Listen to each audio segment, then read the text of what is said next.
Friends, Trisha సీఎంగా విజయ్ తమిళనాడు రాష్ట్రంలో first time అంటే తను సీఎం పోస్ట్ వచ్చిన తర్వాత తను చేసిన అంటే ఫ్లాగ్ హాయిస్టింగ్ చేశాడు కదా స్వాతంత్ర దినోత్సవ సందర్భంగా.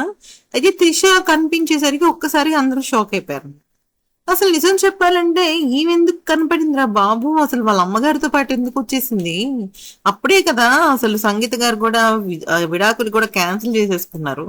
మళ్ళీ ఈమె రావడంలో అర్థం ఏంటి అని ప్రతి ఒక్కరు అనుకున్నారు. అయితే దీనిలో ప్రధానంగా త్రిషతో పాటుగా చాలా బాధపడింది ఎవరంటే సంగీత గారే. ఆవిడ ఎంత ఎమోషనల్ అయిపోయారంటే అంత ఎమోషనల్ అయిపోయారు. ఎందుకనంటే ఆవిడ యాక్చువల్లీ అయితే చెన్నైలో లేరు.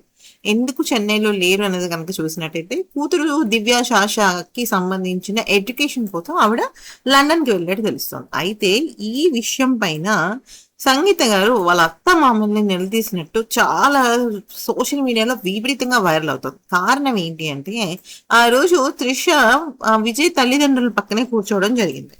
అయితే చూసిన వాళ్ళందరూ కూడా విజయ్ త్రిషని పక్కన పెట్టండి, విజయ్ తల్లిదండ్రులైనా త్రిషకి బుద్ధి చెప్పాలి కదా అంటూ చాలా మంది నెగిటివ్ కామెంట్స్ చేశారనమాట. నెగిటివ్ అంటే నెగిటివ్ కామెంట్స్ కూడా అనలేం మనం, ఎందుకనంటే త్రిషనే కదా వీళ్ళిద్దరు విడిపోవడానికి ప్రధానమైన కారణం. ఎప్పుడైతే భార్య విడాకులు వద్దు అని క్యాన్సిల్ చేసిందో అప్పుడు భార్య భర్తలు మళ్ళీ కలవాలనుకుంటున్నారనే కదా దాని అర్థం. అలాంటప్పుడు మళ్ళీ త్రిష రావటం ఎందుకు? తన వల్లే ఇదంతా జరిగింది అన్నప్పుడు తను రాకుండా ఉండాలి కదా. సో వచ్చిన తర్వాత ఇద్దరు పెద్దవాళ్ళు కాబట్టి వీళ్ళిద్దరైనా సరే త్రిషాని పంపించేసి ఉంటే బాగుండేదని చాలా మంది అనుకున్నారు. అయితే ఈ విషయం పైన సంగీత తన అత్త మామల్ని నిలదీసింది అనమాట. ఏమనంటే, ఎందుకని మీరు ఆ అమ్మాయి వస్తే ఆ అమ్మాయిని వెళ్ళిపోమని ఎందుకు చెప్పలేదు? అంతేకాకుండా అమ్మాయి పక్కన మీరు ఎందుకు కూర్చోవాల్సి వచ్చింది? నా జీవితాన్ని నా భర్త జీవితాన్ని నాశనం చేసింది, దానివల్ల నా పిల్లలు కూడా నాశనం అయ్యారు, అంటే వాళ్ళు డిస్టర్బ్ అయ్యారు. అలాంటప్పుడు ఎందుకు మీరు ఆ అమ్మాయిని ఎంటర్టైన్ చేస్తున్నారని అడిగితే అప్పుడు తన మామగారు చంద్రశేఖర్ గారు ఒక్కటే మాట అన్నారు. అసలు నువ్వెందుకమ్మా ఆ ఫంక్షన్ కి రాలేదు? నిజంగా నువ్వు గనక లండన్ వెళ్ళాలి అనుకుంటే ఒక రోజు పోస్ట్ పోన్ చేసుకోవడం లేకపోతే ఒక రోజు ముందు రావటం చేయొచ్చు కదా. నువ్వు నీ స్థానంలో లేకపోతే ఇంకొకళ్ళు నీ స్థానంలోకి రావడానికి సిద్ధంగా ఉంటారు, అది నువ్వు గుర్తు పెట్టుకో అని చెప్పేసి చెప్పడంతో ఇక చాలా చాలా చాలా బాధపడింది అనమాట సంగీత.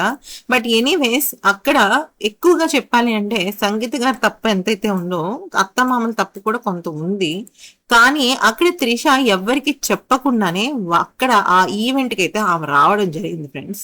అయితే పాపం అక్కడ త్రిష బానే ఉంది, చూసిన జనాలు బానే ఉన్నారు, కానీ ఎక్కువ విక్టిమ్ అవుతుంది అయితే మాత్రం సంగీత గారనే చెప్పుకోవాలి. మరి ఈ వీడియో నచ్చితే లైక్, షేర్ అండ్ సబ్స్క్రైబ్.